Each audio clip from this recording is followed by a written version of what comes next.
L'Allemagne dispose du plus grand nombre de sièges au Parlement européen avec 96 sièges. Le parti d'extrême droite Alternative for Deutschland, l'AfD, dispose aujourd'hui de 15 sièges après avoir recueilli un peu moins de 16% des voix en Allemagne.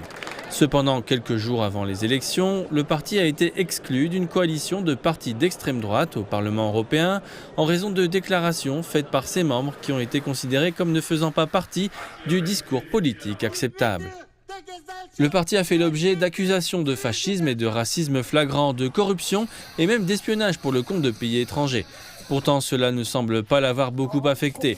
Frustrée par le gouvernement allemand et la politique de l'UE, Monika Trodler, 60 ans, de l'État de Rhénanie-Palatinat, dans l'ouest de l'Allemagne, a donné son vote à l'AfD. Ce que nous avons aujourd'hui n'est pas une démocratie. Les pays individuels n'ont plus rien à décider pour eux-mêmes.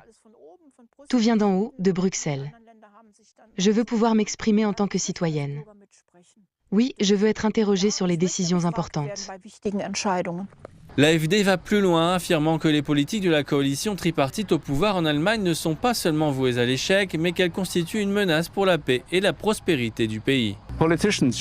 Les hommes politiques devraient, disons, résoudre les problèmes, mais nous sommes maintenant représentés par des fauteurs de troubles. Cela signifie qu'ils créent le problème et qu'ils renforcent le problème. C'est pour cela que je me bats. Je me bats pour tous les enfants, pour les gens d'ici, même s'ils ne m'aiment pas, je me bats pour eux. Pourtant, les politologues expliquent que c'est exactement ce que l'extrême droite veut faire croire aux gens. Ils se considèrent comme faisant partie d'une grande conspiration et l'Allemagne en est l'un des orchestres. Il faut faire la différence entre les complexités du monde social, entre l'ennemi et l'adversaire, pour obtenir l'homogénéité, pour obtenir des catégories claires, pour obtenir de l'ordre. Et c'est quelque chose dont ils ont besoin dans leur mentalité et qui est très attrayant pour beaucoup de gens qui ont peur de la liberté, du pluralisme et d'autres choses de ce genre. L'AfD reste néanmoins le plus grand parti d'opposition en Allemagne et continue à obtenir des postes importants au niveau de l'État et de l'Union européenne. L'essentiel, c'est que nous ne continuerons pas comme nous l'avons fait pour l'immigration de masse et pour l'accord vert.